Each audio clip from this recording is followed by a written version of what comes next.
नमस्कार, मी शुभांगी. स्वागत आहे तुमचं शुभांगीज फूड कॉर्नरमध्ये.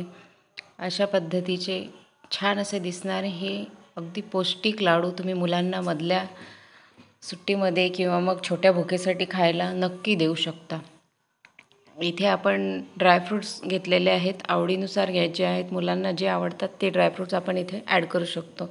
इथे मी खोबरं घेतलेलं आहे, खजूर घेतलेला आहे, सीडलेस आहे हा, आणि काजू, शेंगदाणे, तीळ घेतलेले आहेत, खसखस, किसमिस आणि अंजीर. आता इथे ड्रायफ्रूटचं काही प्रमाण नाही आहे. जे तुम्हाला आवडत असतील ते तुम्ही जास्त घालू शकता, जे आवडत नसतील ते कमी घालू शकता, किंवा यापेक्षा जास्त ड्रायफ्रूट्स तुम्ही वाढवू शकता.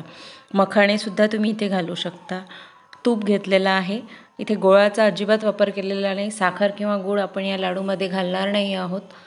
खजुरामुळेच याला जो स्वीटनेस येईल तो नॅचरल स्वीटनेस या लाडूमध्ये येतो, त्याच्यामुळे आपल्याला इथे गूळ साखर वापरण्याची गरज नाही आहे.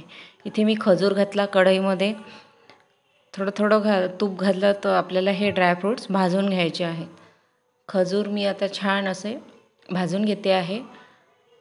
भाजल्यामुळे ते थोडे सॉफ्ट होतील आणि मग आपल्याला लाडू वळवायला सोपं पडेल. इथे आपण जे ड्रायफ्रूट्स घेतले यातले तुम्हाला जर आवडत नसतील तर यातील ड्रायफ्रूट आपण कमी करून जे आपल्याला आवडतात ते आपण आपल्या आवडीनुसार ॲड करू शकतो. तुम्ही बदाम किंवा मखाणा, पिस्ता वगैरे घालू शकता.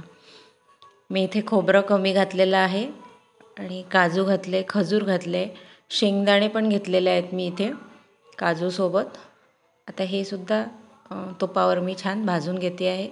अगदी 2 मिनटं, एक ते 1.5 मिनटातच हे भाजून होतात. त्याच्यानंतर मी कढईमध्ये थोडंसं तूप घालून खोबरं घालणार आहे. खोबरं किसून घेतलेलं आहे त्यामुळे भाजायला वेळ लागणार नाही. सोबतच मी खसखस पण घालून घेतली आहे. खसखस आणि खोबरं सोबतच भाजणार आहे. तीळ पण भाजून झाले आहेत माझे. आता सगळे जे आपण ड्रायफ्रूट घेतले ते थोडे थोडे करून मिक्सरमधून बारीक करून घेतलेलं आहे. थोडं जाडसर ठेवलेलं आहे मी. आता जो खजूर आपण भाजला होता तो सुद्धा इथे मिक्स करून घेते आहे. किसमिस आणि अंजीर आपण भाजले नव्हते, तसेच ठेवले होते. ते अंजीर मी कट करून घेतले होते बारीक, आणि किसमिस पण तसेच ठेवले होते. ते सुद्धा इथे आता याच्यामध्ये मिक्स केलेलं आहे. खजूरसुद्धा मी थोडासा मिक्सरला फिरवला म्हणजे लाडू बांधायला सोपं पडेल. आता इथे आपल्याला तूप घालायचं आहे. थोडं थोडं करत मी इथे 3 ते 4 चमचे तूप घातलेलं आहे पातळ करून. तूप तुम्ही प्रमाण वाढवू शकता. जर जास्त आवडत असेल तर जास्तही घालू शकता, पण मी फक्त लाडू वळण्यासाठी जेवढं गरजेचं आहे तेवढंच तूप इथे घातलेलं आहे. आता इथे मी लाडू वळून घेते आहे. तुम्ही बघत असाल इझिली लाडू वळल्या जात आहेत. छान असे लाडू वळून तयार आहेत आणि हे अगदी हेल्दी लाडू आहेत.